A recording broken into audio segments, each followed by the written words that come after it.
didn't even think about what V-Wise would feel. Sino ba? Ako ba o si Doggy? Kasi kung ako, Eh, di, ito pala yung okay tanong ka ko, kami. Coach Wall. Nag-chat, chinat ko si, Tori, tsaka si V. Tapos okay naman kami. Wala namang Coach Wall, di problema. ba, ano? Wait lang, Coach Wall. Sige, Di ano ba, yan? Sige, ano yan? even before naman, parang, di ba, ayun nga, nagbibigay opinion na rin yung B-Wise dati pa lang kay Oo. Lance na ganito ganyan, parang Oo. inaano yung, inaano yung gameplay niya. Mm. Pero nung time na parang minention mo sila sa podcast natin, parang doon talaga Mm. nag-boom eh. Oo nga. Kumbaga parang sinasabi na Oo. ikaw daw yung nag-open, Mm. parang dami Tama, sabi tama. parang next level manipulation daw yung ginawa mo doon. Wow! Ikaw, ano mo doon? Ano bang say mo doon? Grabe. So, di malaman Kung, sa opinion mo eh.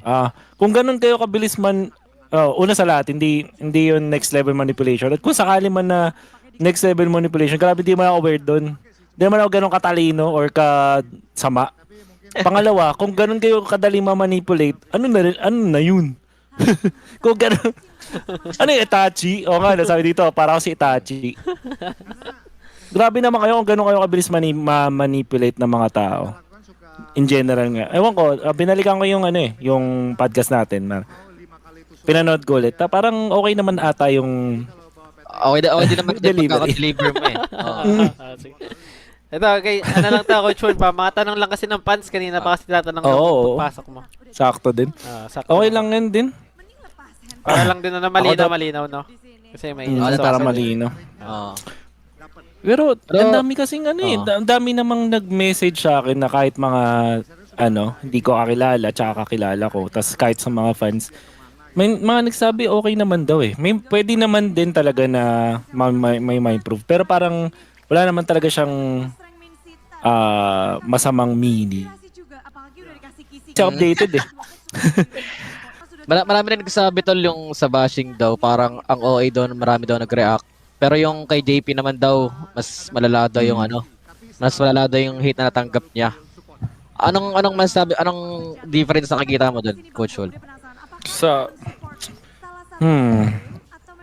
sa pag Mentality ba, mga ganyan?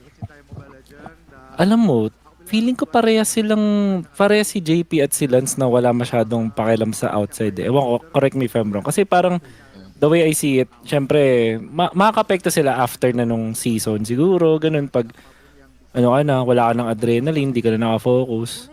Pero honestly, tingin ko yung pangbabash nung galing sa labas, di naman nakaka-affect na ngayon most ng most ng mga players. Lalo kay JP. Si JP kasi matagal na. Tapos alam naman niya yung ginagawa niya. Ito kay Lancy siguro kasi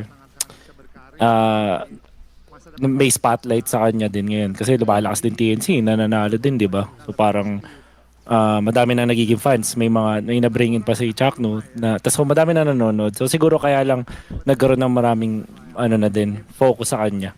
Tapos syempre gusto lang naman ng mga tao manalo eh. Ngayon, Tama. bakit ano yung difference niya 'di ba kay JP tsaka Lance? Tingin ko lang eh, same lang sila ng same shit lang. mentality na hindi magpapa-apekto. Pansin ko din kay Lancy, parang wala siyang pakialam tol. Wala. W Lancy. Kahit ako, kampi ko na yun, nagugulat nga ako sa kanya, di ba? Kasi kahit kakasimula pala ng MPL, kunyari, natalo kami, kahit hindi niya naman kasalanan, hindi naman siya yung reason na pagkatalo namin, siya pa rin yung sinisisi. Tapos wala, tuloy-tuloy pa rin din siya sa practice. Maganda pa rin yung ginagawa niya.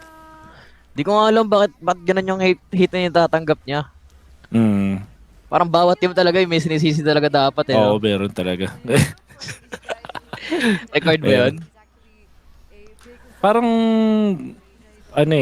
parang ngayon, sinisisi ako, 'di ba? Parang ganun.